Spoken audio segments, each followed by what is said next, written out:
Hello friends, ધમુસ kitchen and vlog પર તમારું સ્વાગત છે. મિત્રો, આજે બનાવીશું કંટોલાનું શાક, અને એ પણ મારા નાની માની રીતથી. ડુંગળી, લસણ, ટમેટાં કે પાણીના બિલકુલ ઉપયોગ વગર ખૂબ જ ટેસ્ટી એવું બને છે અને ઝડપથી બગડતું પણ નથી. વળી ટેસ્ટી એટલું કે પંજાબી શાકના સ્વાદને પણ પાછો પાડી દે, એટલું સ્વાદિષ્ટ. તો ચાલો ઝડપથી બનાવવાની રીત જોઈ લઈએ. સૌથી પહેલાં આપણે અહીંયા કંટોલા લઈશું. કંટોલાને આપણે ધોઈને ચોખ્ખા કરી લેવાના છે. તો એ માટે થઈ અને આપણે એક બાઉલ લઈશું અને એમાં કંટોલાને ટ્રાન્સફર કરીશું અને ખૂબ સારી રીતે પાણી લઈ આપણે કંટોલાને ધોઈ લેવાના છે. અને જો સમય હોય તો થોડીવાર આ રીતે પાણીની અંદર ડૂબાડી અને રાખી દેવાના. આમ કરવાથી એના ઉપરનો જે મેલ હોય અથવા તો જે કાંઈ અશુદ્ધિ હોય એ થોડી પલળી જશે અને પછી 2 થી 3 વખત સારા પાણીએ ધોઈ લેવાના છે. હવે ધોયેલા કંટોલાને આપણે સમારી લઈશું. તો સૌથી પહેલાં આપણે એનો ઉપરનો ભાગ કાઢીશું અને થોડો પાછળનો ભાગ કાઢીશું અને ત્યાર પછી આ રીતે એકદમ સરસ રાઉન્ડ શેપની અંદર સમારી લઈએ. અને અહીંયા જે રાઉન્ડ શેપ બનાવીએ એની થિકનેસ પણ આપણે બહુ જાડી રાખવાની નથી. અહીંયા કંટોલાને સમારતી વખતે આપણે એની ઉપરની છાલ આમનેમ રહેવા દઈશું. મોટાભાગના કંટોલાના બી એકદમ સરસ નરમ છે, પણ અમુક કંટોલાની અંદર થોડા કઠણ બી છે. તો મારા ઘરમાં જો શાકની અંદર બિયા હશે તો બધાને ફાવે છે, એટલે મેં રહેવા દીધા છે. તમારે જો બિયા વગરનું શાક કરવું હોય તો આ રીતે બિયાને દૂર કરી લેવાના. અહીંયા પીસ કરવામાં તમે કોઈ પણ શેપમાં કાપી શકો છો. જો અહીંયા બધા જ ને આપણે રાઉન્ડ શેપમાં કાપેલા છે, એને તમે રાઉન્ડ શેપની જગ્યાએ આ રીતે ચીરિયામાં પણ સમારી શકો. જુઓ, અહીંયા કંટોલાને સમારીને તૈયાર કરી લીધા છે. હવે આપણે ગેસ તરફ જઈશું. હવે અહીંયા ગેસ ઓન કરીશું અને ગેસ ઉપર એક નોનસ્ટિક પેન મૂકીશું અથવા તો કોઈ જાડા તળિયાની કડાઈ મૂકીશું અને એના અંદર એક મોટા ચમચા જેટલું આપણે તેલ લઈશું. તેલ થોડું ગરમ થાય એટલે અડધી ચમચી જેટલી રાઈ ઉમેરીશું, અડધી ચમચી જીરું ઉમેરીશું અને ચપટી જેટલી હિંગ ઉમેરીશું. અને હવે રાઈ જીરુંને સારી રીતે ફૂટવા દઈએ. રાઈ ફૂટવા લાગે એ સમયે આપણે કંટોલાને ઉમેરી દઈએ અને તેલની અંદર સારી રીતે મિક્સ કરી લઈએ. આજે આપણે કંટોલાનું જે શાક બનાવવાના છીએ એમાં ટમેટાં, ડુંગળી કે લસણનો બિલકુલ ઉપયોગ નહીં કરીએ અને છતાં પણ એકદમ ટેસ્ટી, પનીરના શાકને પણ ભૂલાવી દે એવું ટેસ્ટી બનીને તૈયાર થાય છે. અમે જ્યારે નાના હતા ત્યારે મારા નાનીમાં આ રીતે કંટોલાનું શાક બનાવતા. ખાસ કરીને શીતળા સાતમમાં જે ઠંડુ જમવાનું હોય છે એમાં આગલા દિવસે આ રીતે કંટોલાનું શાક બનાવીને રાખતા. વળી પહેલાંના સમયમાં તો ફ્રીજ પણ નહોતા, તો એ સમયની અંદર પણ આ શાક છે એ લાંબા સમય સુધી સારું રહેતું. તો આજે ખાસ હું મારા નાની માની રીતથી કંટોલાનું શાક બનાવવાની રીત શેર કરી રહી છું. અને ખાસ કરીને આ જે શાક છે એ છઠને દિવસે સાંજે બનાવી લેવામાં આવતું.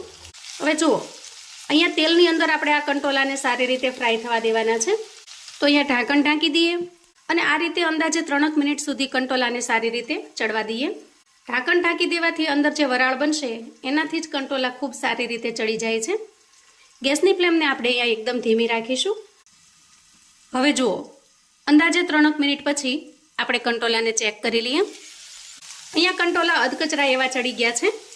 તો આ સમયે આપણે સૂકા મસાલા કરી લઈએ.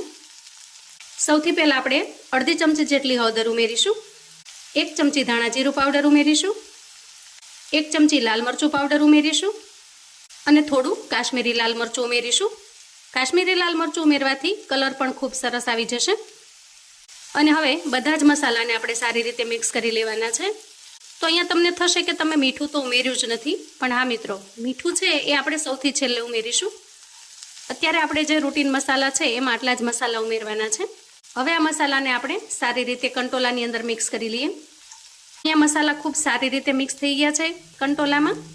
આ સમયે આપણે 1 વાટકી જેટલું દૂધ લઈશું અને કંટોલામાં ઉમેરી દઈશું અને દૂધને સારી રીતે મિક્સ કરી લેવાનું છે. તમારી પાસે ઘરમાં જે કોઈ દૂધ અવેલેબલ હોય એ દૂધ તમારે ઉમેરવાનું છે. ગાયનું, ભેંસનું, પાતળું કે જાડું કોઈ પણ દૂધ હોય. હવે આ રીતે દૂધ ઉમેરી અને સારી રીતે મિક્સ કરી લીધા પછી ફરી આપણે ઢાંકણ ઢાંકીશું અને આ રીતે દૂધની અંદર જ કંટોલાને ખૂબ સારી રીતે ચડવા દઈશું. આ પ્રોસેસને આપણે અંદાજે 2 મિનિટ સુધી કરવાની છે અને વચ્ચે જરૂર જણાય તો 2 થી 3 વખત ચલાવી પણ લેવાનું છે, જેથી કરીને તળિયે ચોંટી ન જાય. ત્યારે 2 મિનિટ જેવું થયું છે અને આપણે વચ્ચે ચેક કરી લઈએ. વાહ! તો જુઓ, આપણે જે દૂધ ઉમેરેલું છે એ એકદમ સરસ પનીર બની ગયું છે. અહીંયા તમે જોઈ શકો છો. અને કંટોલામાં એકદમ સરસ ગ્રેવીની જેમ મિક્સ થઈ ગયું છે. હજી કંટોલાને આપણે 1 થી 1.5 મિનિટ સુધી રહેવા દેવાના છે. આમ કરવાથી એ ખૂબ સારી રીતે કૂક થઈ જશે. જો અહીંયા કંટોલા થોડા ઘણા તો ચડી જ ગયા છે, થોડા દબાવે છે, તો અંદાજે 1 થી 1.5 મિનિટ સુધી હજી રહેવા દઈએ અને સારી રીતે કૂક થવા દઈએ. હવે જુઓ 1-1.5 મિનિટ જેવો સમય થઈ ગયો છે અને હવે ઢાંકણ ખોલીને ચેક કરી લઈએ. વાહ, જુઓ અહીંયા શાક એકદમ સરસ ચડી ગયું છે અને કંટોલા પણ સારી રીતે ચડી ગયા છે. આ રીતે કટ કરતા ખ્યાલ આવી જશે તમને. જુઓ કોઈ પણ પીસને તમારે આ રીતે સ્પેચ્યુલાની મદદથી કટ કરી લેવાનું. એકદમ સારી રીતે ચડી ગયું છે અને તેલ પણ છૂટું પડી ગયું છે. હવે આ સ્ટેજે આપણે સ્વાદ પ્રમાણે મીઠું ઉમેરવાનું છે. મીઠાને અહીંયા આપણે છેલ્લે ઉમેરીશું, કેમ કે આપણે અહીંયા કંટોલાના શાકની અંદર વચ્ચે દૂધ ઉમેરવાનું હતું, એટલે મીઠાને આપણે છેલ્લે રાખ્યું છે અને સારી રીતે મિક્સ કરી લઈએ. હવે આ શાકની અંદર ગળપણનો ટેસ્ટ ખૂબ જ સરસ લાગે છે, એટલે હું થોડો ગોળ ઉમેરું છું.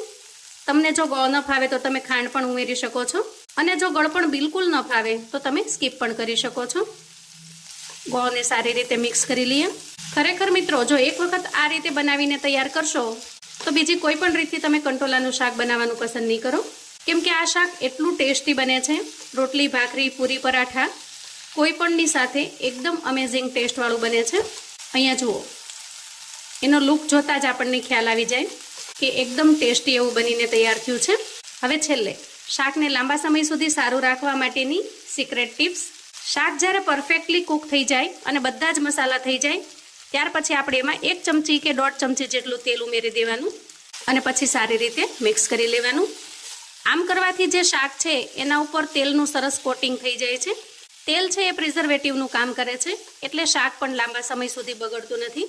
હવે એકદમ પરફેક્ટલી આપણું કંટોલાનું શાક બનીને તૈયાર છે. ગેસની ફ્લેમને આપણે અહીંયા બંધ કરીશું. હવે આ શાકને જો તમે રાંધણછઠને દિવસે બનાવ્યું હોય અને શીતળા સાતમને દિવસે તમારે ઉપયોગમાં લેવાનું હોય તો અત્યારે તમારે કોથમીર ઉમેરવાની નથી, પણ આજે મેં રૂટીન માટે બનાવેલું છે એટલે હું થોડી કોથમીર ઉમેરી દઉં છું. તમે જો સાતમ માટે બનાવો તો સાતમને દિવસે જ્યારે પીરશો ને ત્યારે એકદમ સરસ ફ્રેશ ધાણાભાજી એના ઉપર છાંટી દેવાની. એમ કરવાથી ખૂબ જ ટેસ્ટી અને દેખાવમાં પણ સરસ લાગશે. હવે આપણે શાકને સર્વ કરી લઈએ. એકદમ ટેસ્ટી એવું કંટોલાનું શાક બનીને તૈયાર છે. તમે પણ જો આ રીતે ક્યારેય કંટોલાનું શાક ટ્રાય ન કર્યું હોય તો એક વખત ચોક્કસથી બનાવજો. ખૂબ જ ટેસ્ટી એવું બનીને તૈયાર થાય છે. તો જુઓ, જોતાં જ આપણને ખાવાનું મન થઈ જાય એવું ટેસ્ટી એવું શાક બનીને તૈયાર થઈ ગયું છે. આ શાકને તમે રૂટીનમાં દાળ ભાતની સાથે પણ બનાવી શકો છો અથવા તો શાક રોટલીની સાથે પણ બનાવી શકો છો.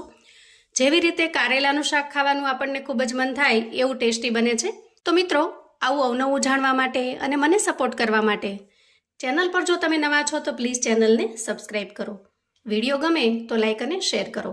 તમારા સગા સંબંધી મિત્રોને પણ આપણી આજની આ એકદમ કંટોલા બનાવવાની જે અલગ રીત છે એ ચોક્કસથી શેર કરજો, જેથી એ લોકો પણ આ રીતે બનાવીને તૈયાર કરી શકે, એન્જોય કરી શકે અને એના પરિવારને પીરસી શકે. કોમેન્ટમાં મને ચોક્કસથી જણાવજો મિત્રો કે આજની આ અલગ રીતે બનાવેલા કંટોલાના શાકની રીત તમને કેવી લાગી છે. અને હા, તમે મારો વિડીયો ક્યાંથી જોઈ રહ્યા છો એ કોમેન્ટમાં લખવાનું બિલકુલ ભૂલતા નહીં. ફરી મળીશું એક નવી રેસિપી સાથે. ત્યાં સુધી આવજો મિત્રો.